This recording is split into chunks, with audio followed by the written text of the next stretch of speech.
Vamos lá, meus irmãos, vamos lá, começando nossa 7ª aula de Geografia Bíblica 2.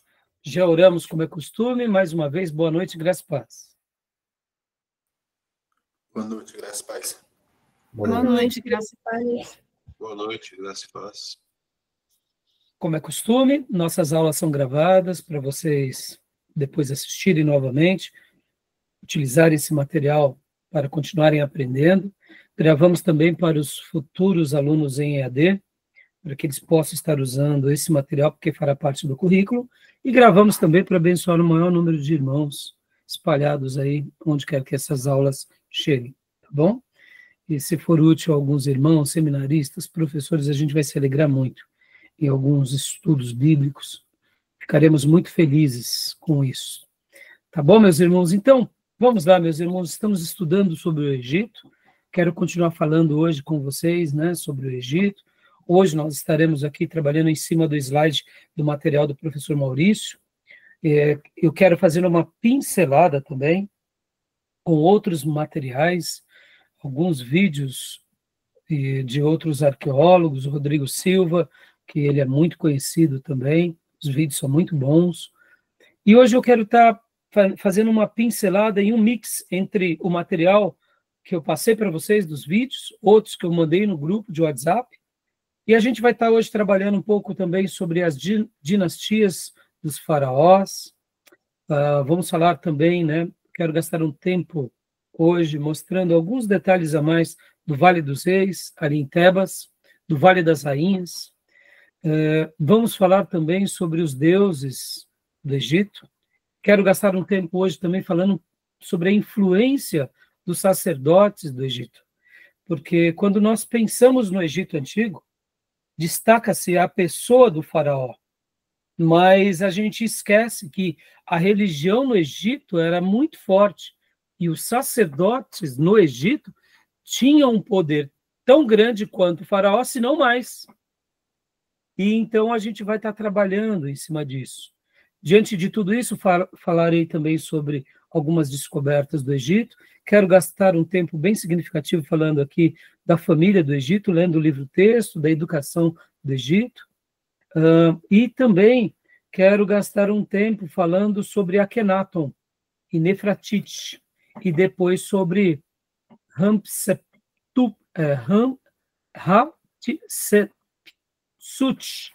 né, que foi uma esposa de um faraó, foi uma regente, e uma rainha faraó também.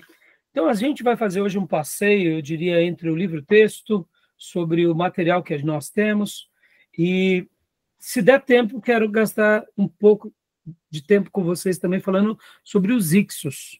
E é óbvio, na aula de hoje, vocês vão ver uma coisa bem significativa. Quando eu falar sobre Akhenaton e Nefertiti, vocês verão que eles foram faraós, foi um faraó e uma esposa de faraó, que foi também uma mulher muito influente, né? Ela foi corregente com Akhenaton, mas que os próprios sucessores apagaram as histórias deles do Egito. Ou seja, durante muitos séculos não se sabiam de Akhenaton nem de Nefertiti, mas depois, por causa das descobertas arqueológicas, se descobriu demais deles. Então, historicamente, os faraós que sucedem esse Akhenaton, esse faraó, que ele foi chamado também de faraó herege ou rei herético, e a gente vai trabalhar um pouco sobre isso, que isso é muito interessante. Ele tem uma iniciativa de fazer algo totalmente diferente dos outros faraós. Ao mesmo tempo, ele arruma uma briga muito grande com os sacerdotes. E logo depois da sua morte, tentam apagar literalmente a história dele. Mas, misteriosamente, já que tentaram apagar tudo e de uma forma, eu diria, até precipitada, com o passar dos anos e séculos, as descobertas arqueológicas fizeram com que ele se tornasse um dos faraós mais conhecidos. Olha que interessante, né? A atitude de querer apagar a história deles não deu muito certo. E por que eu estou falando isso? E por que eu quero fazer questão de tocar no assunto deles, assim como também de Hatshepsut.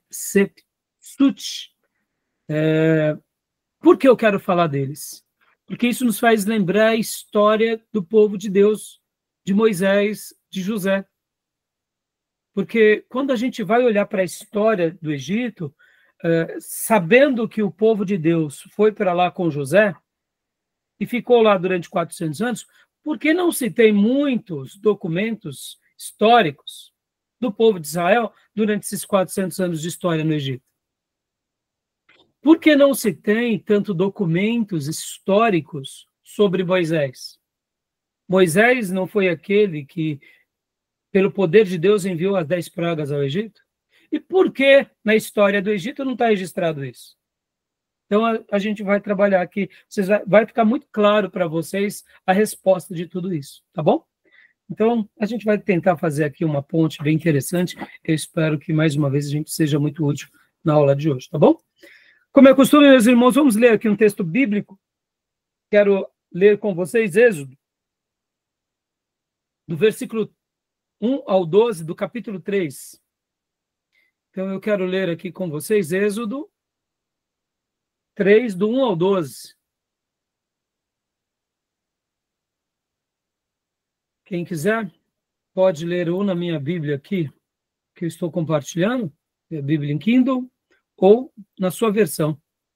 Por favor, no versículo 1 ao 12 é o clássico texto em que Moisés se encontra com o Senhor no Horebe.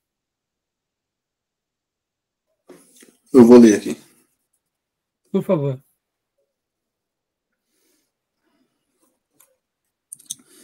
Do 1 ao 12, né? Isso.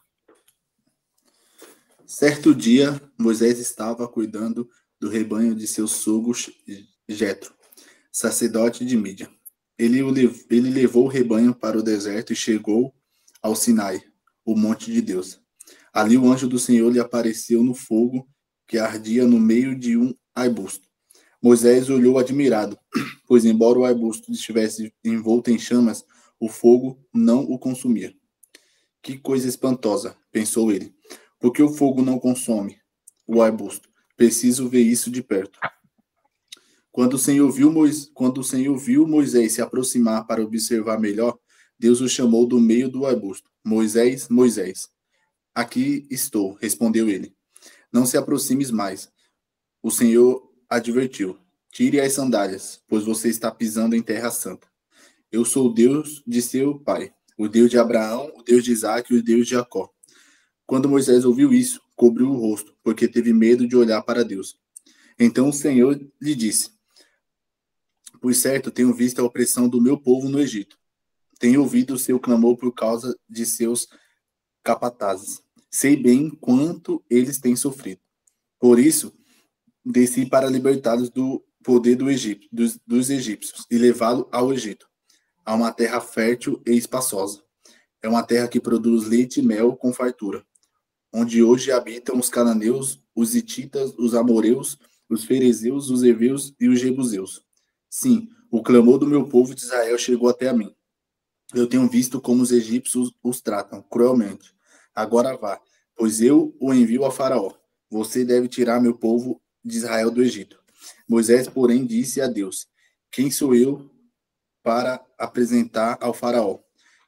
Quem sou eu para tirar o povo de Israel do Egito? Deus respondeu, eu estarei com você. Este é o sinal que eu sou aquele que o envia.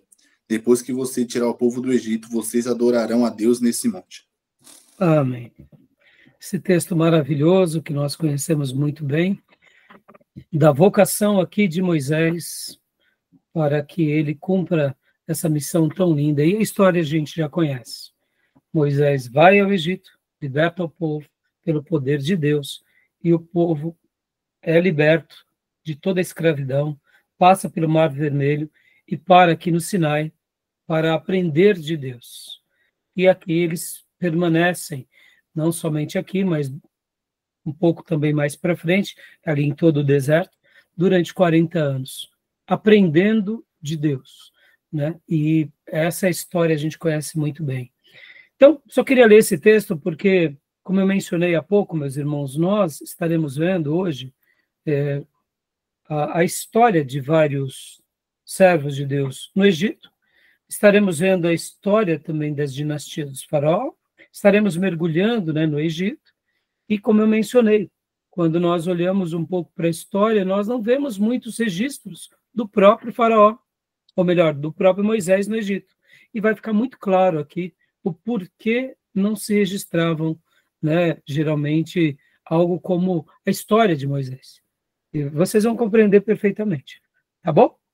Então vamos lá, meus irmãos. Bom, deixa eu aproveitar aqui. Hoje nós estaremos trabalhando um material sobre o Egito, que a gente já até compartilhou em algumas aulas. Por outro lado, deixa eu pegar aqui com vocês, né, algo que eu quero compartilhar agora, que é esse material aqui sobre a decifração do cuneiforme. O professor Maurício, ele apresenta aqui 2 materiais muito interessantes, que antes de mergulharmos no material propriamente dito do Egito, eu quero passar para vocês essas 2 apresentações, porque o que acontece, meus irmãos? Como eu já mencionei nas aulas passadas, muitas histórias antigas só se sabia que houve uma civilização naquele lugar, mas não se tinha muita informação de que tipo era aquela civilização, o que eles estavam registrando com aqueles, né, com aqueles escritos, sejam eles cuneiformes ou hieroglifos. Então, o que acontece? Algumas descobertas fazem com que os textos ali registrados sejam interpretados.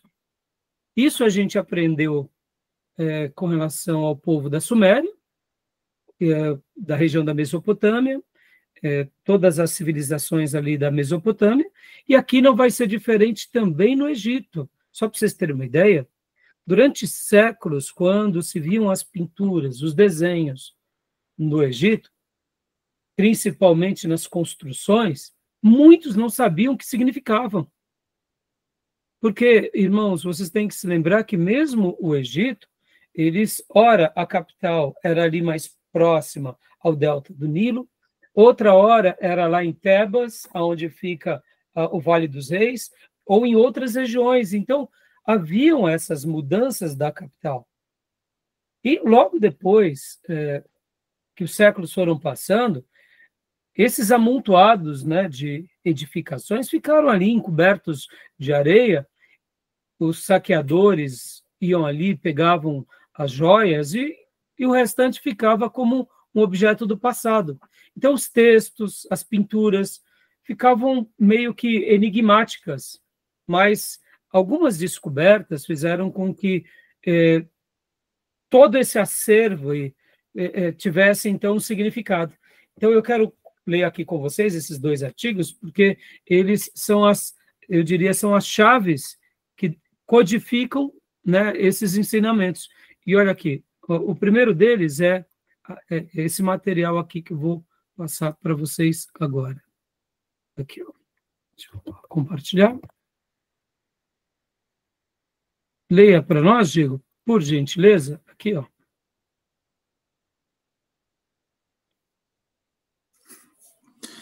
Decifração do cuneiforme, Maurício Abreu de Carvalho. Isso. Deixa eu compartilhar. Continua. As inscrições de Berristum, talhada em uma falésia, fornece o mesmo texto em 3 línguas, contando a história das conquistas do rei Dário. É ilustrada com imagens em tamanho real de Dário com outras figuras. A inscrição de Berristum é para a escrita cuneiforme o que a pedra de Roseta é para os hieróglifos, o documento mais importante no deciframento de uma língua até então esquecida. Localiza-se na província de Kermanshah, no Irã, no Monte Berristum. Então, a gente já viu algo aqui sobre a questão, né, das conquistas de Dário, nós já tínhamos vistos, e agora aqui hoje, por se tratar do Egito, essa aula, a gente vai, então, compreender a importância da pedra de Roseta. O que seria a pedra de Roseta? A gente vai ver agora, olha só. A gente vai, bom, deixa eu acabar de ler com vocês esse slide e a gente vai ler um outro slide sobre a pedra de Roseta. Continua lendo aqui as inscrições de Behistun. Continua para nós, Diego, por gentileza. O texto é uma declaração de Dário I da Pérsia e inclui 3 versões do mesmo texto, escrito em 3 línguas e alfabetos diferentes: persa antigo, elamita e babilônio. Um oficial do exército britânico, Sir Henry Rawlinson, transcreveu a inscrição em 2 vezes, em 1835 e 1843. Rawlinson foi capaz de traduzir o texto cuneiforme em persa antigo em 1838, e os textos em elamita e babilônio foram traduzidos pelo mesmo Rawlinson e outros depois de 1843. Babilônio foi uma antiga forma de acadiano, ambas as línguas semíticas. Então, quando nós tratamos ali sobre os reinos e impérios da Mesopotâmia, ficou claro para nós sobre que esse achado aqui, desse documento, já que foi escrito em 3 línguas diferentes, persa, antigo, elamita e o babilônio, então eles conseguiram, através desse achado arqueológico, fazer, então, a leitura de todas as pedras cuneiformes. E, querendo ou não, muitos textos que foram encontrados depois, né, muitos achados, ficaram fáceis de serem traduzidos. Claro, leia-se aqui, né, irmãos, fácil, por causa disso, né? E mesmo assim não é fácil, né? Se hoje, por exemplo, quando nós temos aqui a língua portuguesa, que no nosso país, no Brasil, ela ainda tem algumas diferenças do português de Portugal, português de alguns países africanos. Então, assim, faça essa correspondência, né? Mas eu só estou mostrando para vocês como um achado pode ser a virada da chave para a decifração de toda uma cultura antiga, né? Então, continuando aqui para nós, Diego, por gentileza, né? Aqui, ó, são as inscrições, né?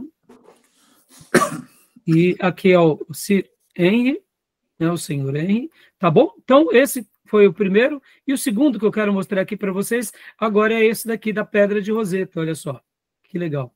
Deixa eu mostrar também da Pedra de Roseta. Só para vocês. Tudo bem até aí, meus irmãos? Alguma dúvida? Alguma pergunta? A evidência do povo judeu lá no Egito, a evidência arqueológica, porque eu li lá que se diz que foram apagados por causa dos hititas, etc. Então, eu deixei um pouquinho na expectativa, né, Júnior, na surpresa de falar sobre isso, porque deixa eu até aqui já antecipar um pouquinho. Certa ocasião eu perguntei para o Ribeiro também sobre isso, professor Ribeiro, né? Falei, Ribeiro, ora, Moisés foi, né? Foi uma lenda para o povo judeu, povo hebreu, a história do Velho Testamento, das outras civilizações, todo mundo conheceu Moisés. Mas e as descobertas arqueológicas que confirmam que Moisés esteve no Egito? Aí o professor Ribeiro me deu uma resposta que ali eu compreendi. E ao fazer as lições de casa para vocês, aqui hoje, né, Júnior? Eu já venho fazendo há algum tempo. Quando a gente começa a entender que a própria dinastia egípcia, muitas vezes na trocada de poder de um faraó para outro, eles apagavam a história de um faraó, entendeu? Eles encobriam. Então, por essa razão, a gente vai, e por isso que eu criei uma expectativa, já vou chegar lá, já vou explicar melhor, mas a gente vai entender melhor o porquê não se tem tanto documento. Não é que não tenha, tá, meus irmãos? Não é que não tenha descobertas arqueológicas. O próprio arqueólogo Rodrigo Silva, ele mostra alguns escaravelhos, lembra nos vídeos que eu passei para vocês? Que naqueles escaravelhos, segundo a data, né, que foi provavelmente a data onde os hebreus estiveram no Egito, estava escrito naqueles escaravelhos o nome de Jacó. E o nome Jacó não é o nome egípcio. é o nome hebreu. Então, isso são provas, entre outras muitas, de que o povo judeu esteve lá.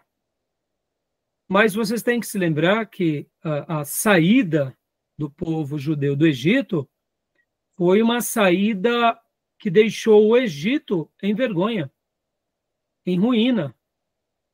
E qual é o faraó que quer registrar isso? Você, como faraó vencido, você vai colocar as inscrições e as histórias daquele que o venceu na sua história? Entenderam?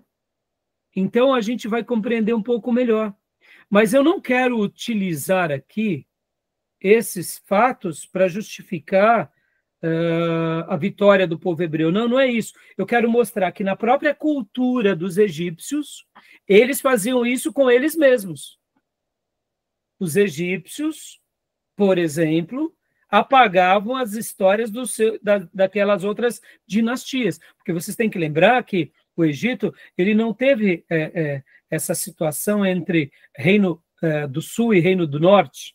O Egito Alto e o Egito Baixo teve a unificação, mas muitas vezes, dependendo de onde estava a capital e dependendo do que era alguma dinastia, era uma dinastia que não tinha muito a ver com as outras dinastias, eram outras famílias. Ora, se eu sou da dinastia A, por que eu vou valorizar a dinastia B? Porque eu vou resgatar a dinastia B. Eu vou reescrever a minha história e dos meus antepassados e no que eu puder eu apago a própria história dos meus antecessores. Até porque muitas vezes vocês têm que lembrar, irmãos, e isso acontece em qualquer governo, uma coisa que rei, governante, imperador é vaidoso. E ele não escreve a história dos outros. Se por acaso algum rei, algum imperador está escrevendo e perpetuando a história do outro, é na lembrança de que eu venci, no caso o rei, o outro. Né? Então, jamais valorizando aquele reino. Né? Então, Júnior, por isso que, assim, já já a gente vai entrar nos assuntos, tá? Mas seria mais ou menos essa resposta, tá bom? Beleza? É como aqui, Júnior, no nosso contexto brasileiro, irmãos. Um governo que passa, cria um projeto bom, o outro governo que vem tenta apagar aquele projeto. Não é assim? Essa é a história dos homens. Se algum criou um programa que deu certo, eles vão e rebatizam o programa com outro nome para não lembrar daquele governo. A história se repete, meus irmãos. Governante, imperador, presidente, é tudo vaidoso. É tudo soberbo. Não tem um que escape. E até porque é aquilo, né, irmãos? É a maneira de você perpetuar o seu legado. Você não quer perpetuar o legado do outro, né? É claro, existiram na história algumas exceções, mas são poucas. E essas exceções estão ligadas muito às dinastias, né? As dinastias, ou seja, as famílias. Se eu estou perpetuando uma história, é porque aquela história faz parte da minha dinastia. Faz parte da minha linhagem. Vocês vão aprender bastante isso na história eclesiástica. Quando a gente for estudar a história eclesiástica, o Júnior já aprendeu com vocês vão ver que na história da igreja vai ter muito disso ali em Constantinopla, no Reino Bizantino, vai ter muito disso, por exemplo, entre os francos, que se derivaram depois dos franceses. O Reino Franco na Europa, na realidade, que começa ali com, salvo engano, é Dário o nome do primeiro rei franco, que inclusive ele se torna muito conhecido na história, né, do cristianismo, porque ele vence em várias batalhas e preserva o povo cristão. Vocês vão ver que entre os francos vão ter dois grupos fortíssimos, que são os merovingios e depois os carolíngios, da onde vem o Sacro Império Romano Germânico de Carlos Magno. Ele era um carolíngio, né? E aí ele unifica o antigo Império Romano. Então, perceba, dinastia merovíngia, dinastia carolíngia. Então, quando alguém preserva uma dinastia, é porque é a sua dinastia, ou é o seu povo, nunca é o povo conquistado. Porque você não vai dar glória àquele que você conquistou.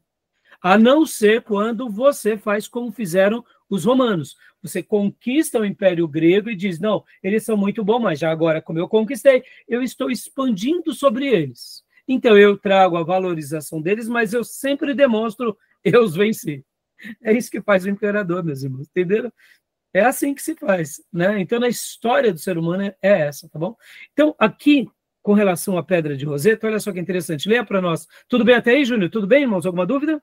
Não? Beleza? Então, leia para nós agora, irmão Diego, por gentileza. Pedra de Roseta. Pedra de Roseta. A pedra de Roseta é um bloco de granito negro, muitas vezes identificado incorretamente como basalto, atualmente depositado no Museu Britânico. A sua importância prende-se ao fato de que a época de seu estudo no século XIX proporcionou aos investigadores o mesmo texto escrito em hieróglifos, em egípcio demótico, em grego clássico. Como o grego era a língua então bem conhecida, a pedra serviu como a chave para a decifração dos hieróglifos por Jean-François Champollion em 1822 e por Thomas Young em 1823. Então, olha só que interessante, irmãos. Quando a gente fala história, lembra que eu falo que 100 anos da história não é nada? 50 anos é ontem. 20 anos é 1 minuto atrás. Entendeu?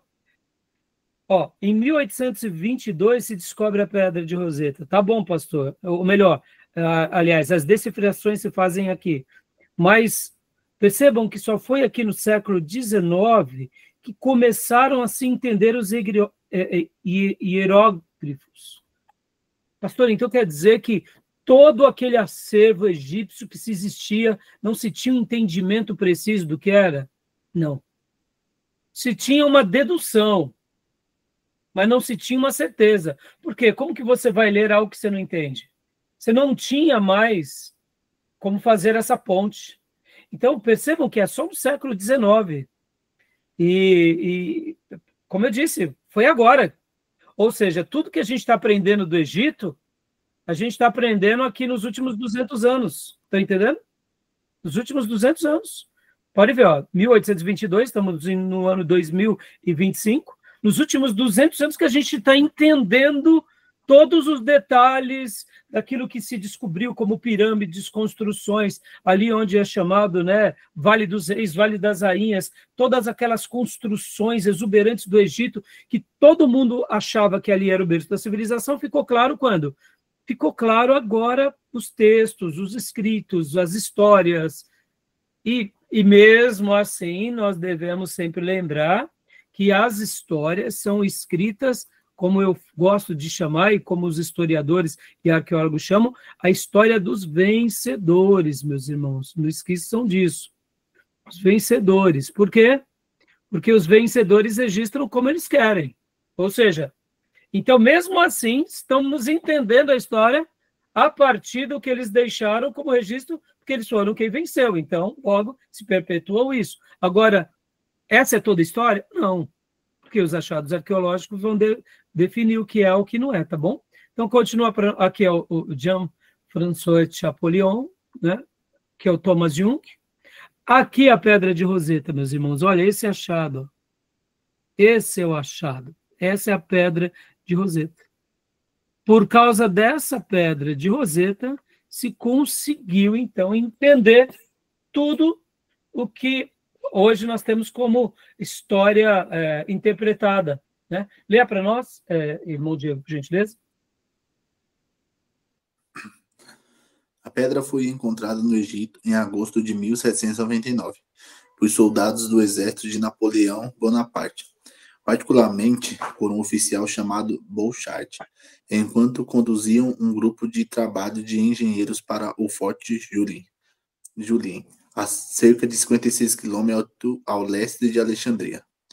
Devido aos termos da capitulação francesa diante do Reino Unido em 1801, a pedra foi cedida às autoridades militares britânicas e depositada no Museu Britânico, onde se encontra até os nossos dias. Ou seja, meus irmãos, percebam, foi por causa, né, do exército de Napoleão. que esse oficial Bouchard encontra essa pedra. Então, está lá no Museu Britânico até hoje. Continue para nós, Diego, por gentileza. O bloco de pedra apresentava glifos cunhados em 3 partes distintas. Cada parte revelava um tipo de escrita, que em nada se assemelha às demais.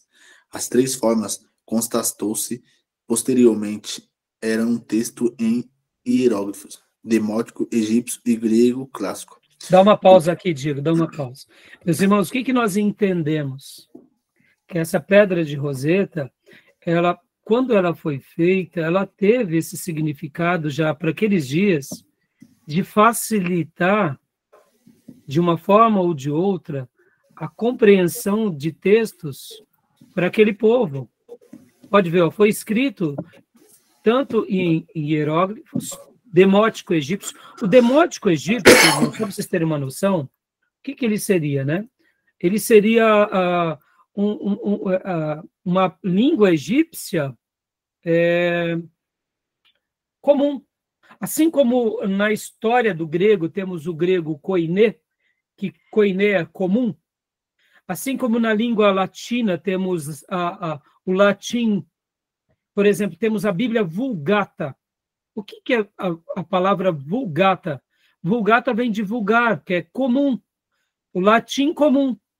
Eu sei que para nós, português, a palavra vulgar recebeu um significado de desprezo, né? A pessoa ela é vulgar, dando uma ideia de que ela é imoral.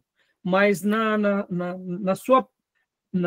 tradução etimológica mesmo, vulgar é comum, é algo comum, não é algo nobre, não é algo erudito. Então, esse demótico egípcio era uma língua egípcia comum. Aí talvez você diga assim, pastor, mas por que isso? Percebam, irmãos, o Egito, a gente já vai ver, em alguns séculos, ele migra da língua de hieróglifos para essa nova escrita. Lembra que nós falamos muito sobre o povo que contribui, os fenícios, que contribuíam muito com essa questão do alfabeto, e principalmente do nosso alfabeto? Pois é, assim como os fenícios, eles foram um povo que ajudou muito na questão do comércio, na questão linguística, eles também tiveram uma contribuição muito grande. O Egito também, como sempre foi uma grande potência, eles aperfeiçoaram o quê? O seu vocabulário. Então, podem ver que essa pedra de Roseta, ela foi escrita para que a história do passado fosse compreendida pelo presente e fosse também preservada até mesmo aqui no grego, como é chamado no grego clássico. Acabou sendo ali uma obra não só de arte, né, mas de conhecimento, para se perpetuar e passar o conhecimento. Percebam, irmãos, olha, se nós não tivéssemos a pedra de Roseta, a gente não saberia de muita coisa, até hoje. Até hoje a gente iria, eu diria, pincelar em pouquíssimas coisas, em poucos entendimentos. Por quê? Porque assim como foi, né, o material que nós vimos há pouco, né, a decifração cuneiforme, ali com Dário I, assim foi a pedra de Roseta. Tá bom? Tudo bem até aí? Tranquilo? Então, Diego, por gentileza, continue aqui para a gente.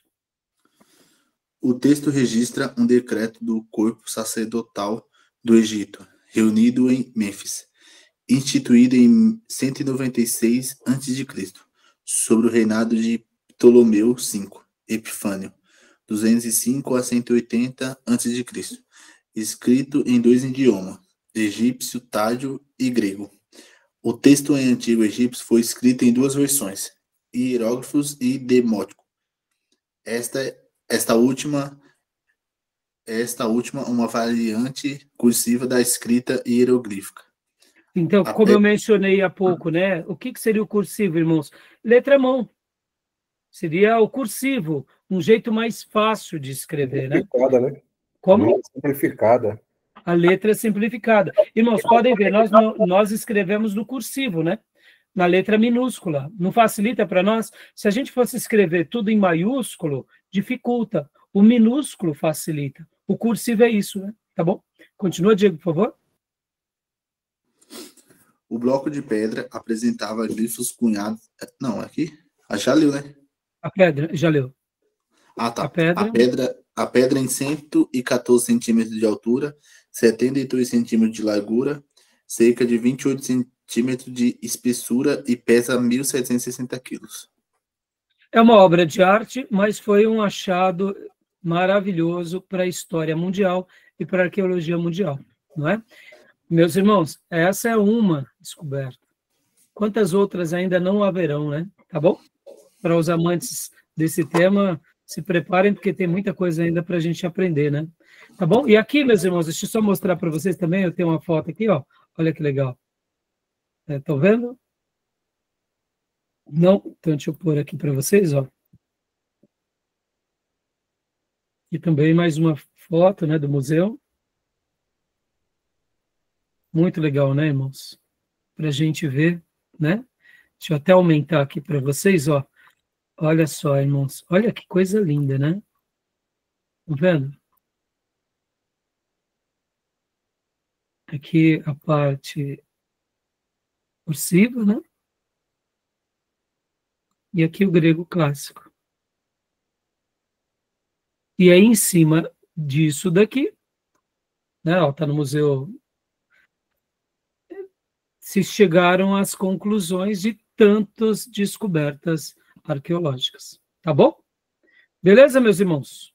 Então, vamos lá. Então, vamos voltar aqui agora. Alguma pergunta, meus irmãos? Tranquilo até aí? Tranquilo. Acho que provavelmente os judeus que ficaram lá no Egito, eles falavam as duas línguas, né? O hebraico e a própria língua egípcia. Os judeus que ficaram no Egito. Cresceram lá, né? Sim.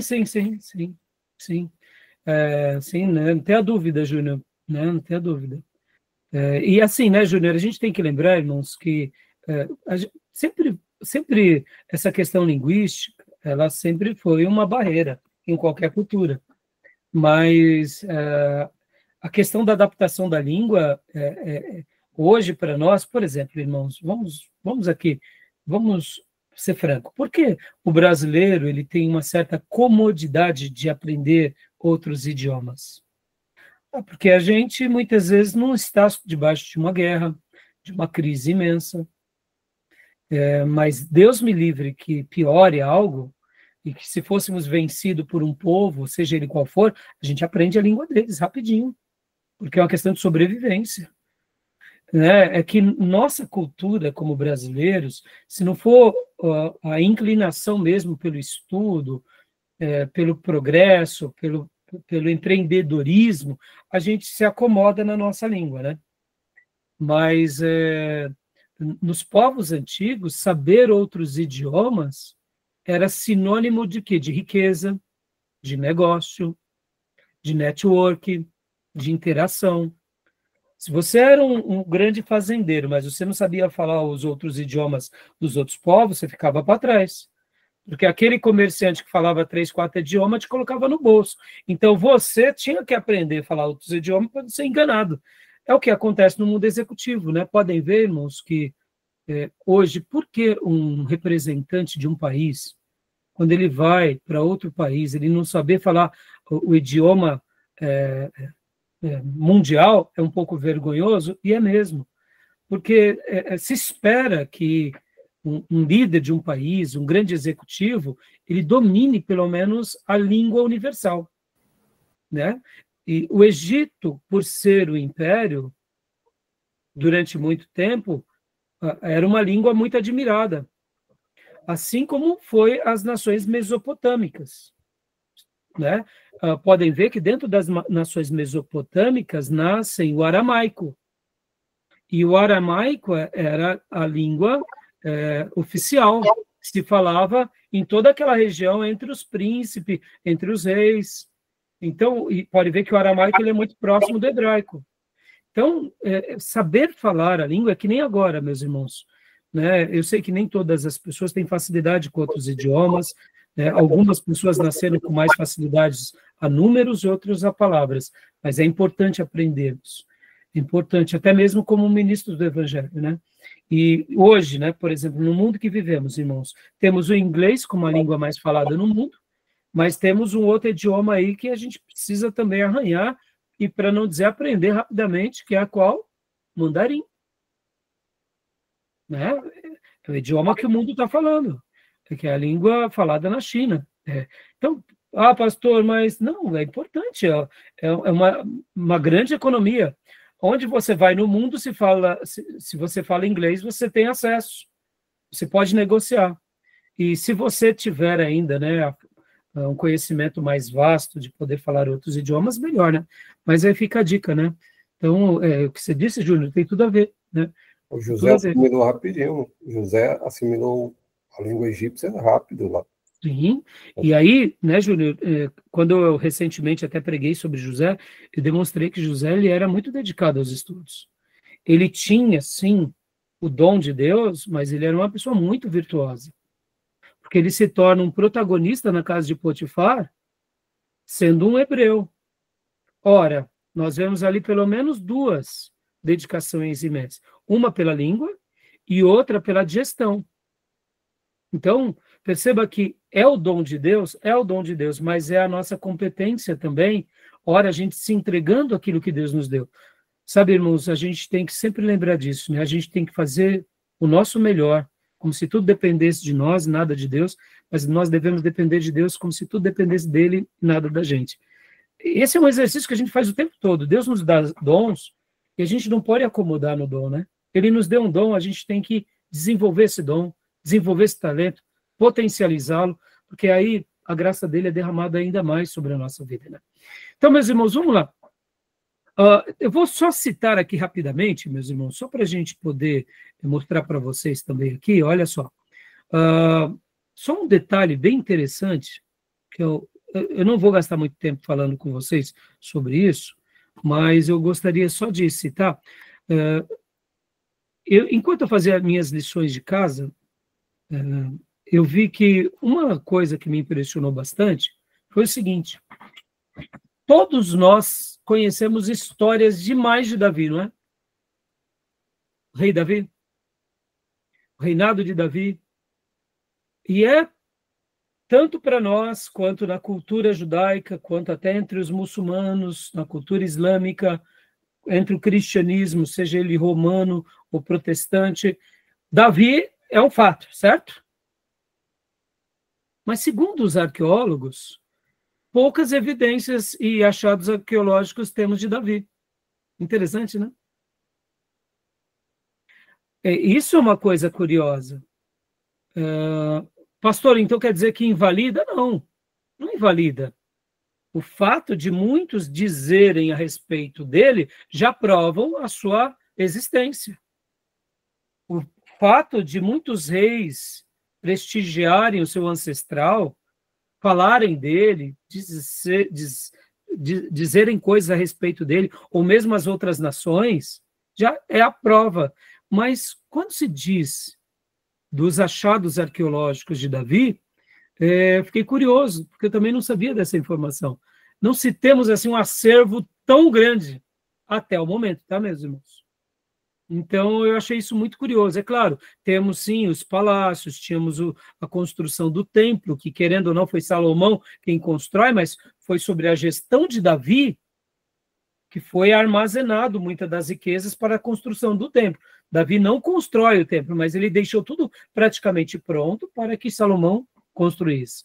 Então, assim, temos sim muita coisa, não estou dizendo que não tem. Eu digo comparativamente por causa que é um nome muito grande no cristianismo. E é um nome muito grande no judaísmo, né? É uma pessoa que realmente fez a história, né? Então, assim, é uma informação interessante. Então, eu vou passar aqui rapidamente para vocês esse slide de alguns achados aqui religiosos do período monárquico. É claro que existem muitos outros, tá? Mas o professor Maurício deixou esses achados e eu achei bem interessante. Então, só vou passar aqui rapidamente para vocês, só para servir como um acervo, né, da aula mesmo. Eu já passei esse material para vocês, né? para que vocês possam estar vendo. Então, só para que a gente veja rapidamente, olha só que interessante, né? Artefatos religiosos do período monárquico. Logo, a gente tem que fazer aqui aquela leitura, né, irmãos? Reino unido, depois reino dividido, né? Então, esses achados são desses dois períodos, tá bom? Vamos lá, rapidinho, só vou passar rapidamente com vocês, ó. Aqui é um achado arqueológico, né? Que, ó, esse daqui, ó, Casa de Davi, tá vendo? É um achado. Está em aramaico, século IX a.C., está em basalto. Leia para nós, Júnior, por favor. Ok, Casa de Davi. E o rei de Israel entrou anteriormente na terra do meu pai, e Haddad me fez rei. E Haddad foi à minha frente, e eu me separei dos 7. De meu reino eu matei 70 reis, que atrelaram milhares de carruagens e milhares de cavaleiros. Matei Jeorão, filho de Ahabe, rei de Israel, e eu matei Acasias, filho de Jeorão, rei da casa de Davi. E eu coloquei em ruínas suas cidades e transformei sua terra em desolação. Versão Azael, 2 Reis 9, 24 a 27. Citando, né, a casa de Davi, ou seja, confirma o fato da historicidade, né? Aqui em outro artefato, pode ler, Júnior, para a gente, por gentileza? Para que foram trazidos os ossos de Uzias, inscrição funerária de Uzias, rei de Judá, Jerusalém, século I a.C., pedra. Olha, interessante, né? Podem ver que está em hebraico, né, irmãos? Pelo menos eu deduzo ser hebraico, pode ser aramaico, né? Não sei dizer exatamente agora, mas as letras pelo menos, deduzo ser hebraico, talvez aramaico, mas é interessante, né? Então, mais um artefato, né? Aqui também outro artefato. Pode ler, Júnior, por gentileza? Capitel real, Ramat, Raquel, né? Se fala Rachel em inglês, né? Isso. 8º a 7º antes de Cristo, calcário. Aqui, olha só que curioso, minhas irmãs. Olha só. Olha só. Pode ler, Júnior. Sinete de Jezabel, detalhe da esfinge, 9º a 8º século antes de Cristo, opala cinzentada, 1 Reis 21, 8. Olha aqui, dá para ver, né, algumas, não sei se vocês conseguem enxergar, mas olha, pensando como, né, algo tão antigo, né, só que é de Jezabel, né? Então, a rainha, a grande rainha, né, a esposa de Acabe, né, aquela rainha má. Olha aqui, outro artefato, né, dessa. Pode ler, Júnior, por favor? Anel de sinete com selo de Chapate, século VII antes de Cristo. Ouro e amazonita verde. Dá aquela ideia de você selar as cartas, né? Olha assim, ó, anel sinete, né? Ó, vocês conseguem notar? Aqui tem uma inscrição que seria esse amazonita verde, onde você colocava, né? E ali se marcava, selava a carta, e se alguém entregasse a carta aberta, né, aí as punições eram imensas, né? Porque, de fato, se é uma carta selada, percebam, então é um achado dessas eras bem interessante. Aqui mais outro achado, né? Pode ler para nós? Sinete de Ieror Ahaz, filho do rei, decorado com um galo, século 7 a 6 antes de Cristo, né? Jaspe vermelho. Então, interessante, né? Um galo, né? Um galo, para ver aqui alguma coisa com relação a isso. Aqui, não sei se vocês conseguem ver também, ó. Pode ler, Júnior? Irmaiahu, sinete de Jeremias, decorado com uma gazela, século VIII a.C. Hoje, com a nossa tecnologia, né, meus irmãos, é claro, é tudo muito fácil para nós hoje, mas são obras de arte, são achados arqueológicos impressionantes, né? E obras de um artífice, porque fazer isso, ou replicar, ou copiar, né, irmãos, naquela época, só um especialista, né? Interessante, né? Então, aqui, Júnior, pode ler para nós? Natan, que está sobre a casa, século VII a.C., Agilo.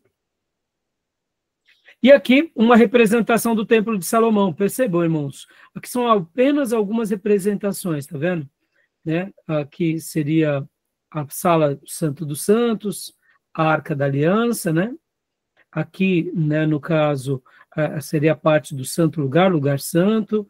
Aqui a bacia de bronze, o altar. Percebam que todas as representações são prováveis, né, irmãos? Exatamente como era, é um mistério, né? A gente não pode dizer era dessa forma, desse jeito. Então, as maquetes, elas sempre vão ter uma representação bem próxima, né? Aqui, ó, o modelo do templo do Monte Nebo, século IX ao VIII a.C., é de cerâmica, né? Então, aqui um altar com chifres megido, século X a.C., esse daqui é só um modelo. Suporte memorial no Megido, século XII a.C., em bronze. Suporte de culto, Tanak, 10º século a.C., em cerâmica.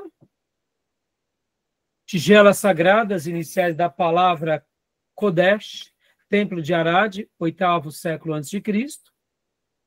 Vaso sagrado em Beceba, 8º século a.C., em cerâmica. Aqui, Beceba, irmãos, mesmo lugar agora onde houve o ataque recentemente, né? A cidade. Aqui também uma garrafa com forma de romã, século IX ao VIII a.C., em cerâmica. Muito interessante, né? Formato de romã. Aqui, estatuetas tocando tambores, século VIII e VII a.C., em cerâmica. Aqui também, né, outras estatuetas, né? Estatuetas femininas, século VIII e VII, de cerâmica. Aqui está com a inscrição de Judá. E Akizif, né? Percebam que é como se fosse uma mulher, né? Com uma criança próxima a ela. É isso. Então, assim, aqui são alguns apenas achados, tá, meus irmãos? Apenas alguns. Tudo bem? Tudo bem até aí? Alguma pergunta? Eu poderia mostrar mais coisas, mas aí, meus irmãos, procurem depois, né, nos sites, procurem sempre no livro-texto, quando vocês verem alguma coisa, que nem agora. Agora nós estaremos vendo o slide do Egito de novo, e agora eu quero até usar esse material até como um meio didático para vocês, por exemplo, irmãos, com as novas tecnologias, explorem isso, porque, irmãos, vamos pegar aqui um exemplo, né? A minha área de atuação na teologia, que eu me sinto muito mais à vontade, é dentro da Bíblia, propriamente dita, né? Matérias mais voltadas à teologia sistemática, à interpretação dos textos, ou até mesmo a oratória. Essas são as áreas que eu me sinto mais à vontade. Faz parte mais do meu dom pastoral. Então, quando eu estou estudando, por exemplo, um material como este de arqueologia, claro, eu vou no livro-texto, eu vou ali, né, nas informações que eu estou pesquisando, nos historiadores, nos arqueólogos, mas como não é da nossa área de atuação, a gente acaba lendo e muitas vezes aquela leitura não acomoda no nosso cérebro, no nosso coração, logo a gente lê e esquece. Então, eu quero agora fazer uma lição de casa com vocês, mostrando, por exemplo, que essas ferramentas que nós temos usado aqui em aula, elas são muito importantes. A gente vai voltar para o mapa mental da última aula, da onde a gente parou, mas eu quero pegar agora aqui com vocês apenas um material que é aqui, deixa eu passar para vocês, que é aquele material do Egito que a gente já viu, né? Deixa eu só compartilhar aqui com vocês. e quero mostrar para vocês como vocês fazem, como vocês podem fazer, né, uma lição de casa e fazer com que essa lição de casa se torne um aprendizado muito grande. Porque aqui, irmãos, antes de qualquer coisa, né, qual é o meu grande objetivo aqui com cada um de vocês que estão aqui presentes, né, nessa aula em loco, ou quem sabe estão futuramente assistindo as nossas gravações? O meu grande propósito é acomodar o conhecimento. Na didática, o que é acomodar o conhecimento? É literalmente fazer com que tudo que aprendemos fique na nossa memória permanente. Porque quando fica na nossa memória permanente, meus irmãos, nós não esquecemos nunca mais. Por isso que eu procuro usar todos esses subterfúgios aqui. Livro, texto, vídeo, gravação, aula, interação em classe, materiais didáticos, nosso Google Earth, ou seja, tudo o que for possível fazermos para quê? Para que a nossa experiência de aula seja uma experiência tão poderosa ao ponto de que aquela informação não fique apenas como uma informação que foi ventilada na classe, mas que essa informação ela faça parte agora da nossa vida para o resto do nosso viver. E podem ver, irmãos, que como brasileiros nós estudamos para passar de ano. Nós não aprendemos a estudar. Então, a minha proposta com os seminaristas é, se você já aprendeu a estudar, ótimo. Se você não aprendeu a estudar, então você vai aprender. Porque o que é o aprender a estudar, irmãos? Quer ver um exemplo, irmãos? Quando a gente fala assim, você sabe andar de bicicleta? Vamos lá, Beatriz, sabe andar de bicicleta? Né? Tem gente que nunca aprendeu a andar de bicicleta. Parece bobeira, mas tem gente que não sabe andar de bicicleta, não é? A pessoa, ela teve aula para andar de bicicleta? Ela não foi para a escola, não teve aula. O que é uma bicicleta, como que ela é feita, o que ela fez para aprender? Subiu em cima, mamãe e papai pôs 2 rodinhas ali atrás, empurrou o bebê, depois foi o quê? Tirando as rodinhas, e depois, por si só, você foi aprendendo, ou seja, a experiência. A minha proposta aqui é levar vocês ao que é essa experiência. Por isso que a aula de geografia, com exceção de alguns alunos que continuarão crescendo, porque gostam dessa matéria, outros que gostam de história, outros que gostam de arqueologia, esses alunos vão, para eles, chover no molhado, que eu estou dizendo aqui, porque já faz parte do jeito que eles estudam. Mas a grande maioria dos outros alunos, numa matéria como essa, acabam usando uma matéria como essa como algo só dado, e acaba não retendo esse conhecimento. E esse conhecimento, pode parecer que não, mas ele vai ser muito importante para o ministério. Mesmo que não seja a coisa mais importante, porque, de repente, o seu ministério vai ser um ministério de missões, ou de pastorado, ou de professor de escola bíblica, ou ministro de louvor, mas em algum momento isso vai ser útil. Essa maneira que você aprendeu, como você reteve esse conhecimento, né? Então, agora aqui, rapidamente, só para a gente encerrar esse bloco, né? Eu quero aqui mostrar para vocês, olha só, o material que nós já pincelamos, né, do Império Egípcio, né? Nós já lemos aqui a terra do Egito, a geografia, né, do Egito, com relação ao Nilo. Aqui, exatamente aqui, meus irmãos, ó, cidades e centros de culto. Olha só que interessante. Leia para nós, Tomé,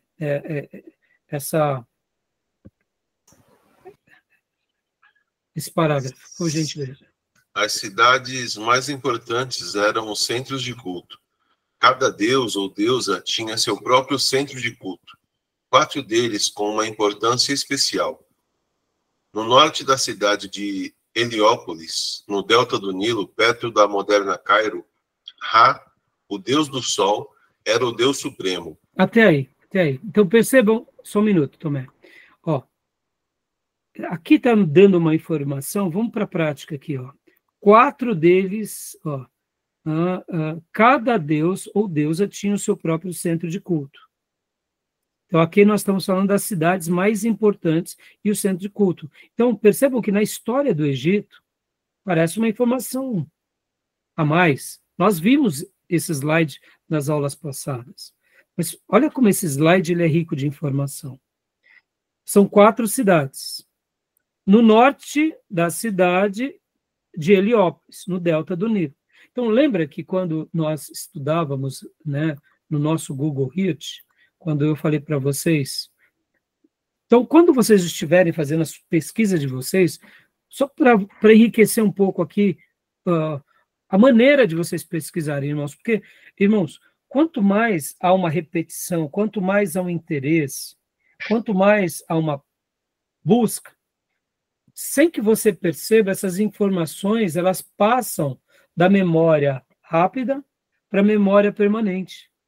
A nossa memória rápida ela é muito importante para as nossas decisões diárias. Podem ver que nós tomamos de 3 a 5 grandes decisões na vida. Mas num único dia nós tomamos inúmeras decisões. Talvez você não parou para pensar hoje, mas num dia como hoje você tomou pelo menos 30 decisões. Que roupa você ia usar? Que blusa? Se você ia tomar banho quando sair de casa ou não, por causa do frio, para trabalhar. O que ia almoçar? Porque, não, isso daqui não, porque isso daqui é muito leve, eu estou com fome, eu preciso de algo mais calórico. Que caminho eu vou tomar? O nosso dia, ele é tomado... Tomamos muitas decisões no dia. E a memória curta ela é para isso, é para o que é melhor, o que é mais prático. Mas quando se trata de ensino, muitas vezes a gente vai cumprindo o ensino ali na tabela corriqueira do dia a dia, e a gente acaba não se aprofundando. É claro, como eu mencionei, irmãos, nós estamos num módulo de geografia bíblica. Estamos falando sobre o Egito. A gente não vai aprender tudo do Egito em um módulo. Ou seja, teremos 9 dias de aula, cada dia com 3 encontros. Teremos 27 aulas nesse módulo 2 aqui. Mas a gente vai aprender tudo? Claro que não, mas o mais importante, pelo menos. E olha aqui, ó, cidades e centro de cultos. Será que essas cidades e centro de cultos aqui era importante para o Egito Antigo? Claro que era. O Egito se tornou um país poderoso, influente, e a religião egípcia também foi uma religião que também, querendo ou não, afrontou a religião dos hebreus. Num primeiro momento dando certa liberdade e num segundo momento não dando mais liberdade. Então, quando a gente aprende, por exemplo, que nem o Tomé acabou de ler, Heliópolis, no delta do Nilo, perto da moderna cidade de Cairo. Quem era adorado era Ra, o Deus Sol, que era o Deus Supremo. E aí a gente vai, vamos lá agora fazer aquele passeio lá pelo Google Earth. Olha que legal, irmãos. Aí a gente coloca aqui Heliópolis, né? Como eu mencionei para vocês. Vamos lá. Heliópolis.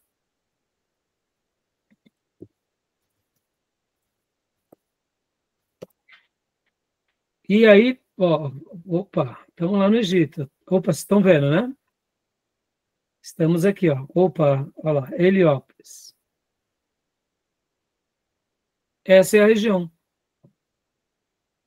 Então, quando a gente pensa, né, aqui, ó, em Heliópolis, o que era Heliópolis para esse povo?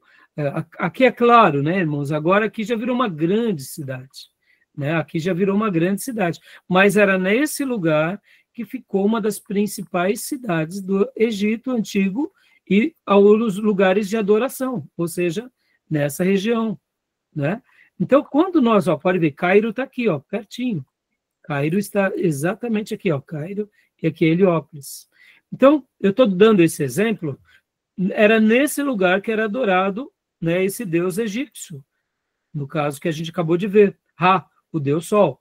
Então, vamos voltar aqui para a segunda cidade. Então, percebam, parece que não, mas já mudou bastante para nós. Saber dessa informação não é só mais uma leitura num papel, num livro. A gente já foi para um lugar. E percebam o quanto privilegiados somos por poder utilizar dessas ferramentas, dessa tecnologia. Vamos ver aqui o próximo texto, vai ficar mais interessante agora no restante dessa página. Olha só que interessante. Aqui, continua para nós, Tomé, leia para nós o próximo parágrafo aqui, depois. Hermópolis, no meio do Egito, Foi um dia uma grande cidade e lar de Tote, o deus da sabedoria. Dá uma pausa aí também. Hermópolis. Então vamos lá, vamos fazer a mesma lição de casa agora. Olha que legal, irmãos. Aqui, olha as informações quando a gente já vem para esse outro lugar, né? Como eu mencionei para vocês, que tem esse nome de Hermópolis. Olha só que legal. Vamos lá. Vamos fazer a mesma lição de casa. Vocês vêm aqui no Google Terra. Olha lá. Claro que muitas vezes a correspondência do nome não é a mesma, mas olha só. Esse lugar, ó, olha só que legal.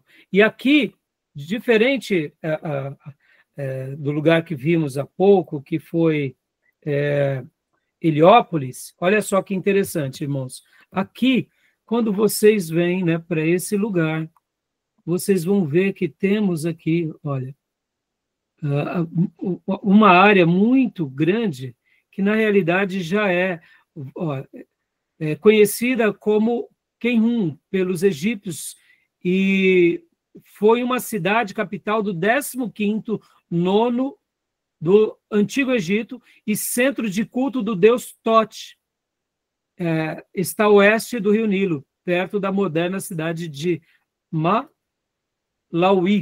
né? Se não me engano, é esse nome. Então, quando a gente chega aqui, por exemplo, tem vezes que você vai conseguir olhar, né, os lugares, tem vezes que não. Por exemplo, aqui você não consegue ver direito os pontos turísticos, não tem problema. Quer ver? Eu vou voltar para cá. O que você faz? Você vem aqui, cata esse símbolo, abre no Google Maps, né, por exemplo. Olha só, deixa eu compartilhar agora para vocês aqui essa região, as fotos dessa cidade pelo Google Maps. Olha que legal. Deixa eu compartilhar aqui com vocês.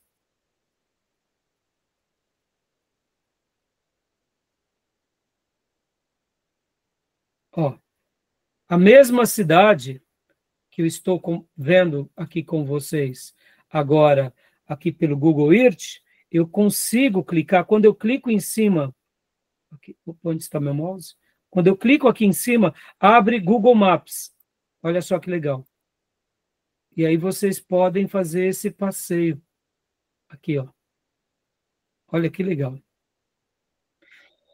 Aí, ó, a mesma cidade, pode ver que ó, aqui já é o Google Maps atualmente, que nós usamos muito. Você vem aqui para as fotos, olha que legal, irmãos. Olha, e aqui a gente tem uma visão panorâmica com as fotos dos turistas atualmente. Olha só, que coisa fantástica é essa região. Hermópolis. Olha quanto achado arqueológico, né?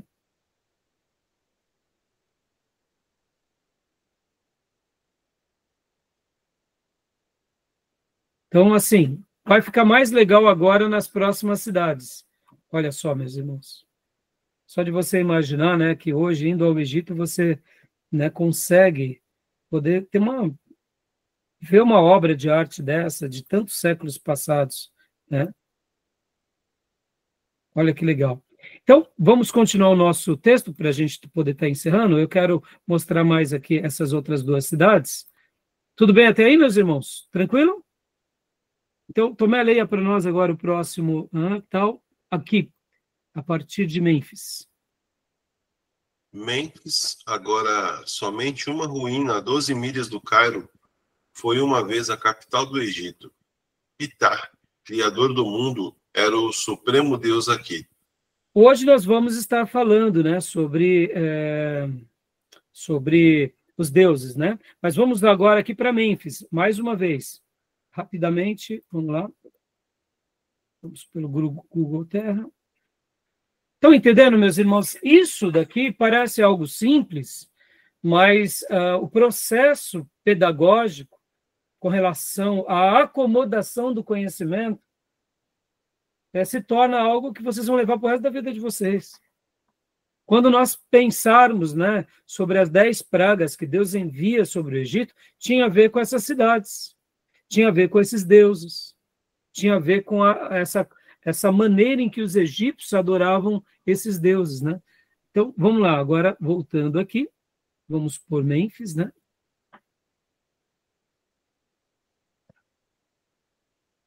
Rapidamente.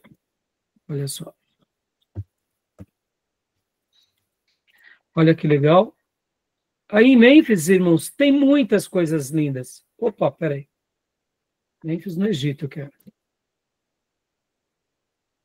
Aqui. Olha só. Em Mênfis temos ruínas assim impressionantes, ó. Aqui, ó. Aqui, só para vocês terem uma noção, esse é um dos lugares impressionantes. Aqui nós não vamos precisar, por exemplo, utilizar o Google Maps. Mas aqui em Mênfis, olha só que interessante. Olha só que descoberta arqueológica magnífica essa daqui, meus irmãos, ó. Vamos entrar aqui, ó, dentro desse praticamente museu aqui. Olha que legal. Opa.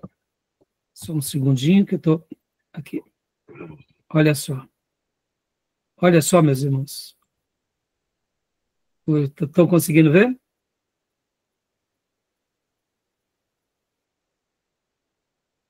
Né? Hoje está tombada, deitada, né? Mas imagina uma estátua dessa, ou as pessoas aqui em escala, né? Possivelmente deduzo que essa estátua deveria ser de pé, mas algum imperador, algum rei deve ter destruído, mas sobrou ainda, né, essa estátua de Faraó. Então, percebam como aqui nessa região, é uma região onde os acervos arqueológicos são imensos, né? Ó, vou só pôr aqui para vocês mais uma vez, para vocês terem uma noção. Se vocês forem pelo Google Maps, vocês vão ver muitas fotos e muitos acervos arqueológicos dessa região também, né? Todos aqui nessa região. Legal, né? Tá bom, meus irmãos? Tudo bem? Tranquilo? Alguma pergunta? Então vamos para o último agora, que aí vai ficar mais legal, porque agora temos a última inscrição, que ficava lá no Vale dos Reis, em Tebas. É com muita frequência que a gente ouve esse nome, Tebas, Vale dos Reis. Inclusive, eu queria até dizer para vocês, né? Era Vale dos Reis e também Vale das Rainhas, viu? Porque tinha o Vale dos Reis, mas também tinha aquilo que era chamado de Vale das Rainhas, bem perto. Ou seja, foi um grande lugar de descoberta arqueológica, que até hoje existem ali descobertas, a gente já vai ver de Akhenaton, foi lá nos Vale dos Reis também essa descoberta recente. Então, leia para nós aqui, Tomé, por gentileza, ó, talvez a mais importante... Talvez a mais importante era Tebas, debaixo do moderno Luxor, a capital política e religiosa do Alto Egito. Aqui, Amon, o Deus do Estado e Criador de todas as coisas, era adorado. O famoso Vale dos Reis fica próximo a este lugar. Ou seja, não só o Vale dos Reis, mas o Vale das Rainhas. Então, essa cidade de Tebas também era uma outra cidade, um centro de culto. Só que aqui os achados arqueológicos são fantásticos. Vamos lá fazer nossa lição de casa juntos. E olha só que legal aqui. Eu sei que eu estou repetindo, irmãos, mas eu achei que essas informações iam ser muito úteis para vocês, e como eu disse já para vocês aqui, a minha proposta principal é ensinar vocês não só a conhecer, mas a pesquisar, como fazer, como aprender, para não ficar uma aula tão distante. Porque diferente de teologia sistemática, irmãos, a gente, na igreja, no dia a dia, a gente usa teologia sistemática o tempo todo, doutrina o tempo todo, mas a arqueologia a gente vai usar uma vez ou outra, né? Não vai ser sempre, né? Então, vamos lá. Vamos fazer essa última lição de casa. Vamos aqui para Tebas, Egito. Olha só que legal.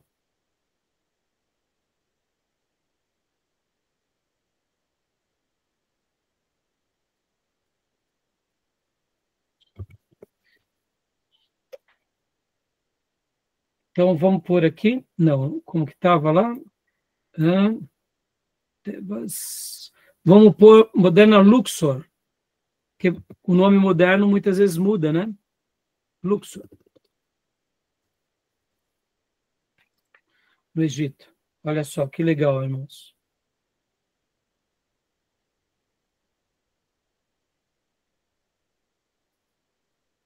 Aqui, nesse lugar, vocês vão ficar impressionados com os acervos arqueológicos.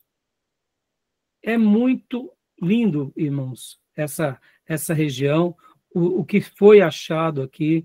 Só para a gente... Ó, é uma das cidades na margem oriental do Rio Nilo, ao sul do Egito, é o lugar da antiga Tebas, capital dos faraós, no auge do seu poder entre os séculos 16 e 11 a.C. A cidade atual abrange 2 enormes monumentos antigos, o Templo de Luxor e o Templo de Karnak, quase 2 quilômetros ao norte. O Túmulo dos Reis, no Vale dos Reis, e no Vale das Rainhas, estão às margens do ocidente do rio.